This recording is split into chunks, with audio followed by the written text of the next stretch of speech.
Hello and welcome to Share Talk. Today I'm joined by Rolf Gerritsen, who's CEO at MetalNRG. How's today, Rolf? Very well, Zach. Thank you. How are you? Doing fine, enjoying this Zoom experience. MetalNRG, all about metal, except today we've got a bit of oil and gas. Yes. We announced the oil and gas transaction on Friday. I'm very pleased to have completed the signing of the sales and purchase agreement. I think from our perspective, there's three fundamental reasons that we went ahead and completed the transaction. One, it's a producing asset and it's producing cash flow. Two is we believe there is opportunity on the upside, and there are further exploration opportunities that we can see materialize over a relatively short period of time so that we can add value to the asset. But the third and most critical aspect of this particular transaction is that we see it as a stepping stone. It's a stepping stone to further opportunities that we're looking at. And we firmly believe that you need to be able, for regulatory purposes, to demonstrate that you're in the oil and gas sector to be able to start looking at other larger assets. And that's really why we went ahead and proceeded with this transaction, which ticks all of our boxes, with the exception initially of the management team. But because of the way we've invested and the fact that a number of private investors have come in alongside MetalNRG to invest, and that will form part of the management team, we managed to tick that box as well. So very pleased to be progressing this, and as I said, see it very much as a stepping stone going forward in the oil and gas space. Oil and gas space offering opportunity. They've sort of stuck around the same level per barrel at the moment for quite a while. Is it a good atmosphere for making acquisitions?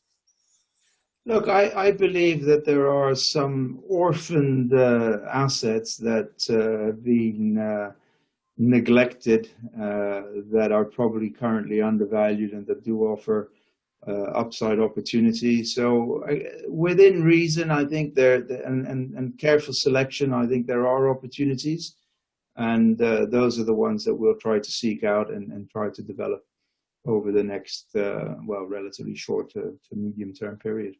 Okay. And MetalNRG, you got into oil and gas, but the day job, let's say, is gold. What's going on that front? I think first and foremost, gold is an absolute focus for MetalNRG. We're totally committed to developing gold and are very keen to drive it forward. Arizona Gold Ridge, our gold project in the US, has proven a little difficult to get feet on the ground due to the coronavirus impact. However, we are working our way towards getting boots on the ground in a relatively short period of time to start picking up work and progressing that. There are also a number of other opportunities in the pipeline that we're looking at within the gold space that we're very keen on. And I wouldn't be surprised if relatively short term there'd be an announcement that might be quite positive, I hope. Right. You sort of made the point earlier on that you want to show yourself as being a serious oil and gas play, serious minerals play, obviously, with by definition. Operationally, how easy is it for you to keep tabs on everything? Is MetalNRG now effectively becoming an umbrella resources company? In many ways, yes, because the way we've set ourselves up is that MetalNRG looks for projects that are undervalued. It looks for projects that offer substantial exploration and development upside, and it looks for projects that have management teams in place. And I think that's critical, because if we were to have to use our existing resources at group level to drive all of these projects forward, I think we'd fall on the first hurdle. The idea is to set up special purpose vehicles with their dedicated management teams to drive forward a specific sector, a specific project, so that we have dedicated resources to make sure that the milestones within each and every project are delivered.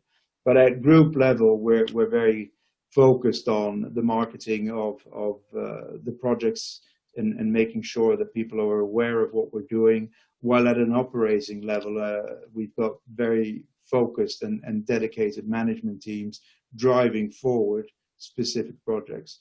That allows us flexibility and adaptability, because if we find the right project, if we find those projects that are undervalued and do offer additional upside opportunity and come along with a management team, then they are of interest, and we could set up a number of special purpose vehicles that allow us to spread ourselves over a number of different commodities, which I think is quite attractive in this current and volatile market.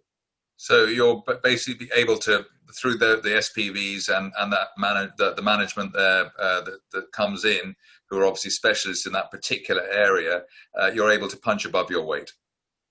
That's what I'm trying to do, yes, and that is the intention. And the key with all of this will be delivery, and we need to make sure we have the resources in place on the projects to drive forward against the key milestones that we established. And that is absolutely critical, and it does allow us to punch above our weight a little bit. And you're finding the stock market, as it is, an easy place to operate in terms of keen-eared investors? It's volatile at the moment. But I think for the commodity sector, we're coming off a historical low, and it will be interesting to see over the next 12 months how things progress. But there's a lot of excitement in commodities at the moment. So fingers crossed. Rolf Gerritsen, CEO of MetalNRG, thank you very much indeed. Thank you, Zach. Much appreciated.